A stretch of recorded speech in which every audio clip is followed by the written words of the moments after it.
नमस्कार दोस्तों, एक बार फिर से आप सभी का हार्दिक स्वागत है आपके अपने YouTube चैनल यूजफुल जानकारी में। ये मृत्यु के बाद जो कहा जाता है कि स्वर्ग है नरक है, तो क्या ये सत्य है या फिर कहने को है?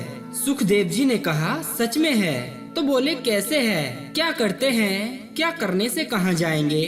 तो सुखदेव जी कहते हैं कि पुण्य करते हैं तो स्वर्ग जाते हैं, ये सबको ही पता है। और स्वर्ग में क्या होता है, इच्छाएं पूरी होती हैं, आपकी जो इच्छाएं होती हैं। और बता दे कि समय के हिसाब से बांधा जाता है।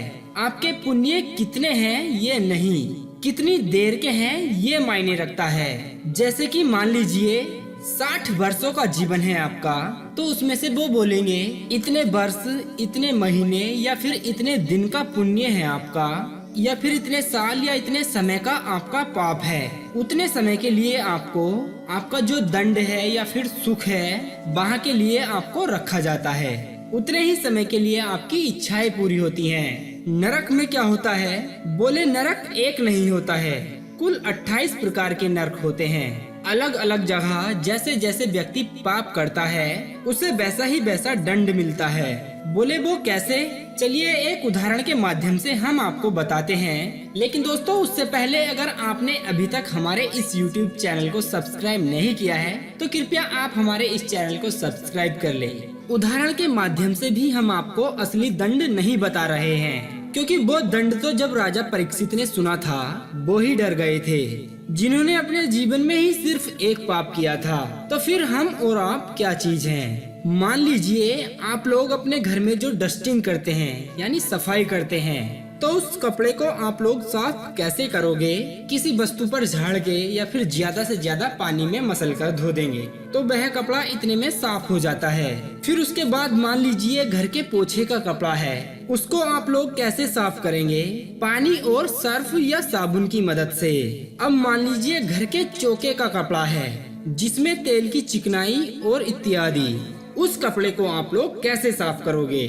गरम गरम खोलते हुए पानी में डाला जाएगा, फिर कॉस्टिक सोडा इत्यादि डाला जाता है और उसके बाद खूब कूटनी से कूटा जाता है, खूब निचोड़ा जाता है, तब जाके वो कपड़ा साफ होता है। तो दोस्तों जैसा कपड़ा वैसी ही सफाई, जैसा पाप वैसा ही दंड। जैसा आप लोग पाप करोगे वैसा ही आपको दंड दिया जाएगा। राजा परीक्षित तो बड़े डर गए। राजा परीक्षित कहते हैं कि हे प्रभु ऐसा कुछ बताइए कि जीव पाप भी करे और नरक भी ना जाए।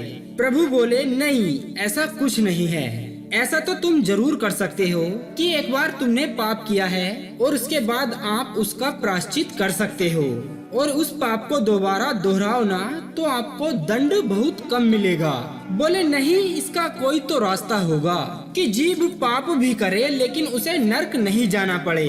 सुखदेव जी कहते हैं कि आप पापियों का भी कल्याण चाहते हो तो सुनो, इसका एक तरीका है। बोले कैसा? बोले अंत समय में अगर व्यक्ति के मुख में भगवान का नाम आ जाए तो जीव नरक नहीं जाता है। दोस्तों अब आप लोग सोच रहे होंगे कि ये कितना आसान है कि पाप करो और मरते समय भगवान का नाम अपने मुख में जप लो और हमारा कल्याण हो जाएगा। जितना ये सुनने में आसान है उतना ही करने में कठिन भी है। जन्म जन्म मुनि जतन कराही, अंत में राम कही आवत नाही। बड़ी कोशिशें की है लोगों ने पर अंत में बहुत दर्द होता है, अत्यंत पीड़ा होती है, ध्यान कहीं नहीं जाता है। और दूसरी चीज, अगर ध्यान व्यक्ति का इधर उधर हो भी जाए तो ध्यान कहाँ होता है? पत्नी से मिल लूं या पति से मिल लूं, बच्चे से मिल लूं, माँ बाप से मिल लूं, रिश्तेदारों से मिल लूं, ये कर लूं वो कर लूं, तो पूरा ध्यान व्यक्ति का इधर उधर लग जाता है। भगवान का नाम दूर दूर तक किसी के ख्यालों में नहीं आता है। दोस्तों ये सच है, अगर व्यक्ति अपने अंत समय में भगवान का नाम ले ले तो वह नरक जाने से बच जाता है। ये सब हमारे हिंदू धर्म के ग्रंथ कहते हैं, लेकिन हम सभी सांसारिक लोग हैं, केवल सबूत पर यकीन करते हैं। बिना सबूत के कोई चीज आप लोग मानते नहीं हो। तो राजा परीक्षित ने कहा कि कोई सबूत है इस चीज का या फिर किसी के साथ ऐसा हुआ है? सुखदेव जी कहते हैं कि जरूर हुआ है कि कन्नौज नगरी में एक ब्राह्मण रहते थे। उनके एक पुत्र हुआ जिसका नाम था अजामिल। क्या नाम था? अजामिल। बचपन से अच्छे कार्य करते थे।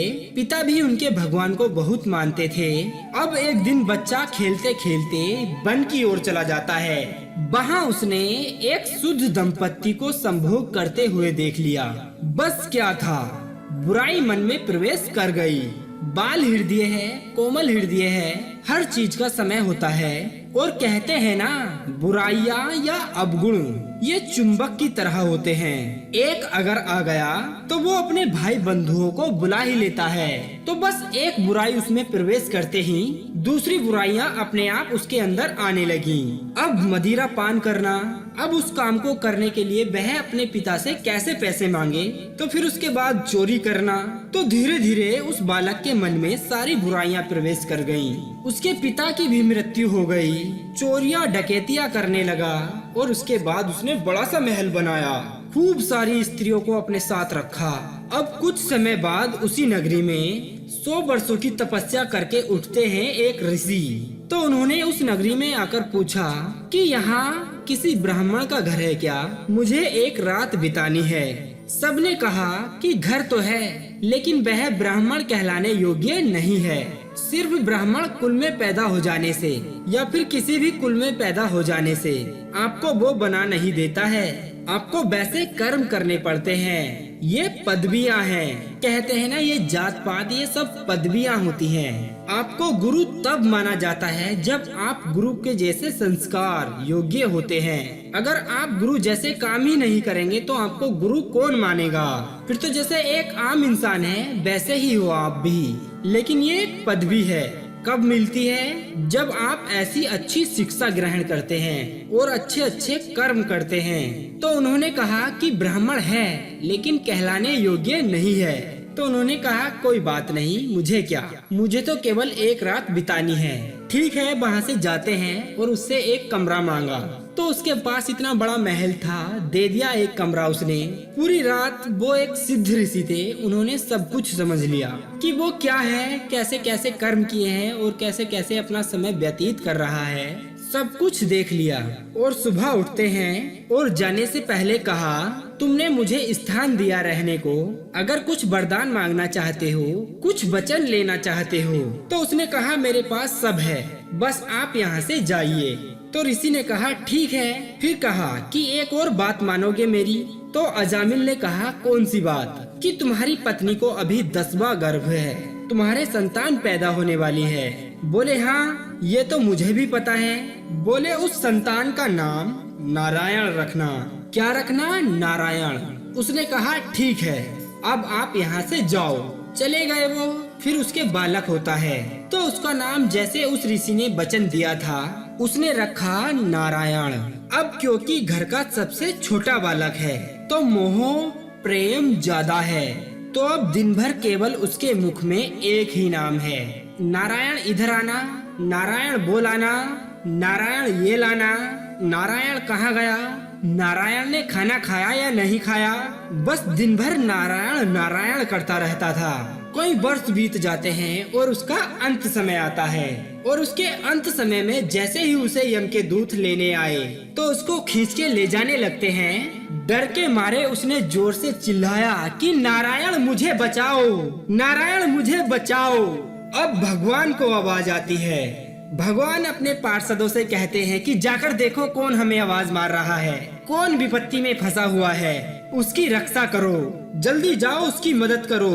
बस क्या होता है, पार्षदों को देखकर यम के दूत भाग जाते हैं। अब यमराज भगवान के पास आते हैं। वो कहते हैं आपके भक्त का अंत समय आता है, मैं नहीं जाता हूँ, लेकिन ऐसे पापी को बचाने के लिए आपके पार्षद आए।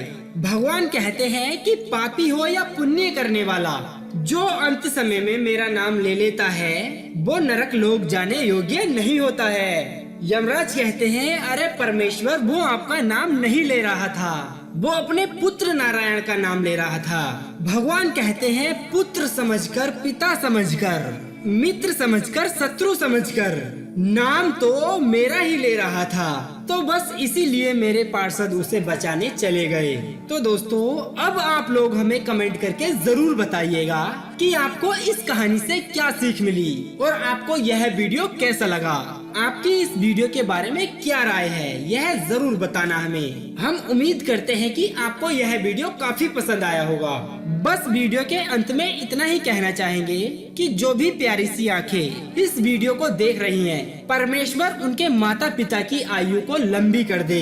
तो दोस्तों अब दीजिए हमें इजाजत, ताकि हम आप सभी के लिए एक और ऐसे ही अनसुनी व रोचक जानकारी को ढूंढकर ला सकें। तब तक के लिए आप अपना ध्यान रखिए और हमेशा मुस्कुराते रहिए।